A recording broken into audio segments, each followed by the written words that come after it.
बिस्मिल्लाहिर्रहमानिर्रहीम। अस्सलाम वालेकुम। हार्वर्ड एकेडमी की तरफ से आपको खुशामदीद कहते हैं। आज हम अल्लाह से दुआ है कि अल्लाह पाक हमारे इल्म में इजाफ़ा फरमाए। आज हम जो इंट्रोडक्शन टू बिज़नेस का टॉपिक पढ़ने जा रहे हैं वो है जॉइंट स्टॉक कंपनी, और इसके फ़ीचर्स का आज हम जो कवर करेंगे कि इसके मेन जो करैक्टरिस्टिक्स हैं, फ़ीचर्स हैं, या जो मेन इसकी क्वालिटीज़ हैं, उन पे हम बात करेंगे। तो जॉइंट स्टॉक कंपनी इटसेल्फ है क्या? अगर आप नाम पे गौर करें तो जॉइंट मीन के जहाँ पे कई सारी जो चीज़ें इन्वॉल्व होती हैं उसको जॉइंटली हम कहते हैं। अब स्टॉक की अगर हम बात करें तो इसको हम शेयर्स कह सकते हैं, ठीक है जी, जो कि शेयर्स है। अब कंपनी मीन के लोगों का एक मजमा, यानी कि लोगों का एक ऐसा मजमा जहाँ पे मुख्तलिफ़ लोग हमारे पास हों और उनके स्टॉक्स हों। तो यानी कि ये एक ऐसा फोरम है जहाँ पे मुख्तलिफ़ लोग होते हैं और उन्होंने अपने स्टॉक इन्वेस्ट किए होते हैं। तो स्टॉक इटसेल्फ क्या है? स्टॉक एक सर्टिफिकेट होता है जिसको आप शेयर भी कह सकते हैं, जो कि कंपनी इशू करती है किसको? उस पर्सन को जिसने इसको पैसे दिए हों, उस पैसे लेने के बदले में एक स्टॉक दे देता है, सर्टिफिकेट दे देता है। तो ऐसे स्टॉक्स जो लोगों को दिए गए हों और उन्होंने एक जगह पे फंड्स को इकट्ठे किया हो और वहाँ पे कोई एक थर्ड बॉडी हो जिसको मैनेजमेंट कहते हैं, तो मैनेजमेंट उन फंड्स को अच्छे सोर्स पे यूज़ करती है, इस्तेमाल करती है, इन्वेस्ट करती है, जहाँ से रिटर्न होता है, प्रॉफिट होता है, और जितना भी जिसने पैसा लगाया होता है उनके एक तो शेयर्स की कीमत बढ़ती है, दूसरा उनको प्रॉफिट होता है। तो ये होता है overall operation of the joint stock company. तो अगर हम जॉइंट स्टॉक कंपनी का कहें कंपैरिजन, तो ये जो सोल प्रोप्राइटरशिप है उसमें एक अकेला बिजनेसमैन होता है, और पार्टनरशिप जो होती है वो दो या उससे ज़्यादा लोग होते हैं। अगर बैंकिंग की जो बिज़नेस है उसमें 10 होती है, और अगर नॉन बैंकिंग है तो 20 उसकी तादाद होती है। जबकि हम इसकी अगर बात करें जॉइंट स्टॉक कंपनी में, तो इसमें तादाद ज़्यादा होती है। सम टाइम लिमिटेड कंपनीज़ होती हैं, उनमें कम अज़ कम 2 मेंबर होने चाहिए, ज़्यादा से ज़्यादा 50 होते हैं। और अगर पब्लिक कंपनी हो तो उसमें कम अज़ कम जो मेंबर्स की तादाद है वो 7, और ज़्यादा से ज़्यादा कोई तादाद नहीं होती। तो ये कंपनीज़ ऑर्डिनेंस 1984 बेसिकली जो है उसके ज़रिए से ये कंपनीज़ बनती हैं। अब ये टाइम टू टाइम अपडेट होता रहता है।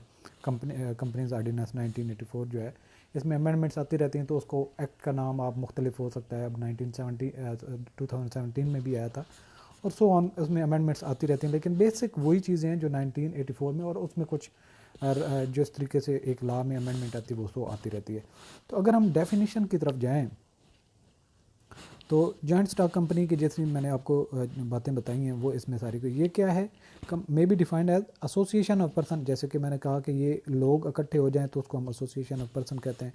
किस मकसद के लिए? ताकि इससे प्रॉफिट अर्न करें। तो मैंने वो तारफ़ में आपको बताया। दूसरी डेफिनेशन क्या कहती है? Corporation by nature is an artificial person, यानी कि जो कंपनी होती है इसकी अपनी एक पहचान होती है, और उसमें जो लोगों ने इन्वेस्ट किया होता है वो उससे अलग होते हैं, यानी कि उन्होंने उसमें से अपना जो पैसा लगाया होता है वो ले भी सकते हैं, और उन्होंने उनसे प्रॉफिट लेना होता है।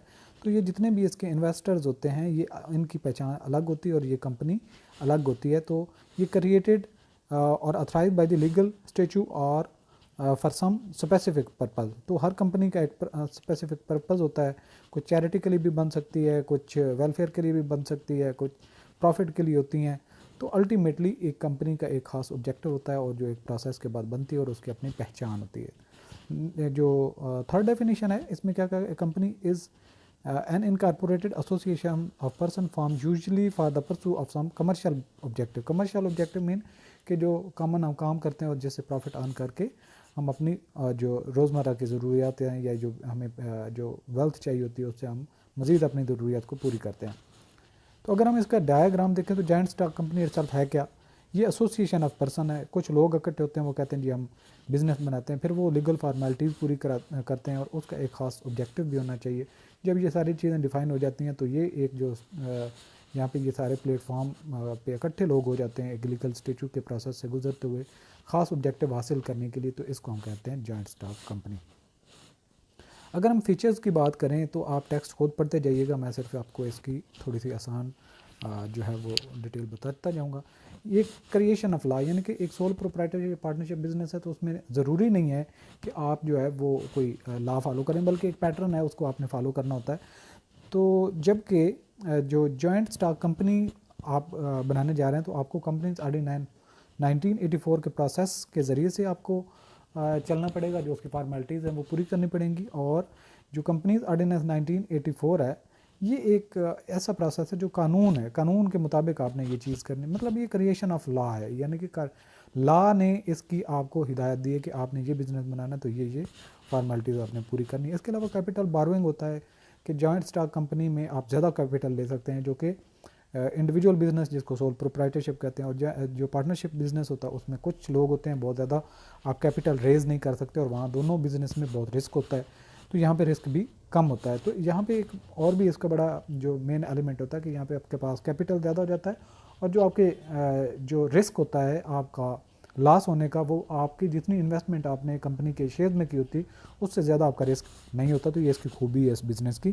तो सेपरेट लीगल एंटिटी है, यानी कि जो इसमें इन्वेस्टर्स हैं वो उससे अलग होते हैं, और इसकी अपनी पहचान होती है, इसका एक अपना नाम होता है, अपने नाम से ये मुख्तलिफ जो चीज़ें हैं डील कर सकता है थ्रू अपनी मैनेजमेंट, या जो इसका हेड ऑफ होता है, चीफ एग्जीक्यूटिव ऑफिसर हो सकता है, या फिर जीएम हो सकता है, जो भी हो उसको नाम देते हैं आप। अच्छा, इसके बाद है लीगल पर्सन, यानी कि जिस तरीके से एक इंसान होता है, इस तरह कंपनी की भी अपनी एक पहचान होती है, नाम होता है, इसकी अपनी स्टैंप होती है। ये प्रॉपर्टी खरीद भी सकती है, पैसे ले भी सकती है, दे भी सकती है, और कहीं पे इन्वेस्ट करना चाहे इन्वेस्ट कर सकती है, कॉन्ट्रैक्ट करने हो तो कॉन्ट्रैक्ट कर सकती है। लेकिन जहाँ पे एक इंडिविजुअल ने अपने साइन करने हों, तो यहाँ पे इसके साइन की बजाय जो है ये इसकी एक स्टैंप होती है, वो स्टैंप लगती है जिसको हम कॉमन सील कहते हैं। तो ये थोड़ा सा फ़र्क है एक, इसलिए इसको आर्टिफिशियल पर्सन कहते हैं। इसकी लॉन्ग लाइफ है। एक अगर हम प्रोप्राइटरशिप बिज़नेस की बात करें, तो वो एक बंदा बिज़नेस करता रहता है, जब उसकी लाइफ ख़त्म होती है तो वो बिज़नेस भी ख़त्म हो जाता है। इसी तरीके से पार्टनरशिप भी ख़ास मकसद के लिए, ख़ास ऑब्जेक्टिव और ख़ास टाइम के लिए होती है। जब वो ख़त्म हासिल कर लिया जाता है, तो वो अमूमन वो भी ख़त्म हो जाता है। जो ही उनमें से एक पार्टनर आगे पीछे होता है, तो फिर उसकी रिस्ट्रक्चरिंग हो जाती है, या फिर वो ख़त्म हो जाता है। इसके अलावा लिमिटेड लाइबिलिटी, जो इसके इन्वेस्टर्स होते हैं उनकी जो जिम्मेदारी होती है वो उतनी ही होती है जितना उन्होंने पैसा उसमें शेयर्स में इन्वेस्ट किया हो। अगर वो शेयर्स डूब भी जाएँ, तो उसके घर की जो बाकी उसकी असासजात होते हैं वो बच जाते हैं। इसके अलावा लार्ज स्केल ऑफ बिजनेस, यानी कि अगर सोल प्रोप्राइटरशिप या पार्टनरशिप करें, तो वो हम बड़े स्केल पे नहीं कर सकते, जबकि ये मल्टीनेशनल कंपनीज़ तक ये फैल जाती है। लार्ज स्केल बिजनेस इसमें किया जा सकता है जॉइंट स्टॉक कंपनी में, क्योंकि इसमें कैपिटल बहुत ज़्यादा होता है। अगर आपको प्रॉफिट ज़्यादा हो रहा है, तो इन्वेस्टर भागे भागे आपकी तरफ आते हैं और वो अपना पैसा देते हैं। जितना ज़्यादा पैसा आता जाएगा, उतना आप लार्ज स्केल पे बिज़नेस कर सकते हैं, और अगर आपकी अच्छी मैनेजमेंट हो, रिटर्न आप अच्छा दे रहे हो। इसके अलावा मैनेजमेंट ऑफ कंपनी, यानी कि कंपनी के जो इन्वेस्टर्स होते हैं वो अलग होते हैं, जो पैसा देते हैं, और उसको मैनेज करने वाले, उस पैसे को इस्तेमाल करने वाले, कहाँ से हमने पैसा उठाना है, कहाँ पे इन्वेस्ट करना है, ताकि हम जितने इन्वेस्टर्स हैं उनको रिटर्न दें, और इतना रिटर्न दें कि बाकी मार्केट से रिटर्न उनका ज़्यादा हो, तो तभी वो बाकी इन्वेस्टर आएंगे। तो उनके शेयर्स की कीमत बढ़ती है तो भी उनको फ़ायदा होगा अगर उनको डिविडेंड सालाना दिया जाता है, यानी कि जो कंपनी प्रॉफिट अर्न करती है उसमें से कुछ ना कुछ उनको प्रॉफिट दिया जाए, तो उसको डिविडेंड कहते हैं। तो इस तरीके से ये बिज़नेस चलता रहता है। नंबर ऑफ़ मेंबर, जैसा कि मैंने पहले बताया कि अगर आपकी लिमिटेड कंपनी है तो उसमें मेंबर की तादाद कम से कम 2 और ज़्यादा ज़्यादा 50, और पब्लिक कंपनी है तो उसके कम से कम 7 और ज़्यादा की कोई तादाद बाउंड नहीं है।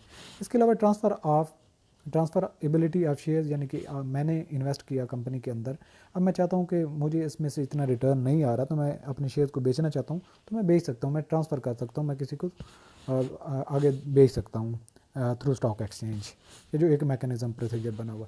अच्छा, इसके बाद है ट्रेड एग्रीमेंट, यानी कि जिस तरीके से एक इंडिविजुअल आपस में बिज़नेस करते हैं और एग्रीमेंट करते हैं, इस तरीके से कंपनी को भी जो कंपनी के मैनेजमेंट को कहीं नज़र आया कि यहाँ पे हमें प्रॉफिट होगा, यहाँ पे हम इन्वेस्ट करें, तो कंपनी की मैनेजमेंट जो है वो वहाँ पे कॉन्ट्रैक्ट करती है, एग्रीमेंट करती है, तो वो कंपनी के नाम से करती है, यानी कि कंपनी की वहाँ पे सील लगती है, कंपनी की स्टैंप लगती है।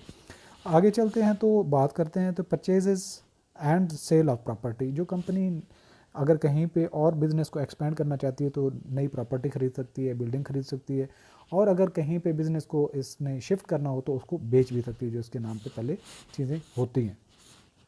इसके अलावा जो कंपनी जितना भी रेवेन्यू अर्न करती है, प्रॉफिट अर्न करती है, उसमें से जो टैक्स पे करना होता है ये कंपनी ने खुद ही पे करना होता है। इसके अलावा इसका एक खास ऑब्जेक्टिव होता है, कंपनी जिस ऑब्जेक्टिव के लिए बनी होती है वो ऑब्जेक्टिव इसने मीट करना होता है, और इससे जितना प्रॉफिट अर्न होता है वो शेयर होल्डर को डिस्ट्रीब्यूट किया जाता है। उसमें कुछ हिस्सा जो दिया जाता है उसको डिविडेंड कहते हैं। बाकी कंपनी कुछ प्रॉफिट अपने पास रख लेती है ताकि इमरजेंसी में कभी ज़रूरत पड़े तो फंड को इन्वेस्ट अच्छी जगह पे कर दिया जाए। इसके अलावा गवर्नमेंट का कंट्रोल होता है, गवर्नमेंट के जो लॉज पॉलिसीज़ प्रोसीजर्स होते हैं वो फॉलो करना लाजमी होते हैं। ये नहीं होता कि अंधाधुंध जो है वो सोसाइटी को ख़राब करे या कॉरपोरेट सोशल रिस्पॉन्सिबिलिटी को इग्नोर करते हुए लोगों की जानों को नुकसान होता जाए धुआं की वजह से या केमिकल की वजह से।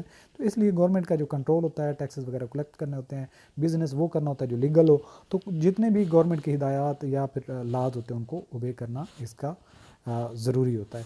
इसके अलावा इजी मोड ऑफ इन्वेस्टमेंट, यानी कि अगर आप इसको कंपनी में इन्वेस्ट करना चाहते हैं तो आप सिंपली पैसा लगाएं और उसके स्टॉक्स खरीद लें। अगर आप 10,000 लगाना चाहते हैं 100 बिस्मिल्लाह 10,000 लगा लें।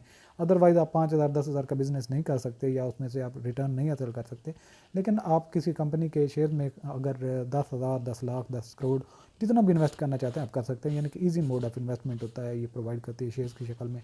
इसके अलावा इसकी अपनी कॉमन सेल, जैसा कि मैंने पहले कहा कि एक ज़िंदा इंसान जो होता है वो अपने साइन करता है, जबकि अगर हम बिज़नेस की बात करें तो वो एक उसकी कॉमन सील होता है, यानी कि कंपनी का एक नाम आएगा, उसका एड्रेस वगैरह जो भी उसकी जो डिटेल होगी वो स्टैम्प पे एक बनी होती है, तो उसको हम कॉमन सील कहते हैं। तो आज का लेक्चर यहाँ पे ख़त्म करते हैं। उम्मीद करता हूँ कि आपको अंडरस्टैंडिंग हुई होगी। अगर आपका कोई क्वेश्चन हो तो आप हमें कमेंट्स कर सकते हैं।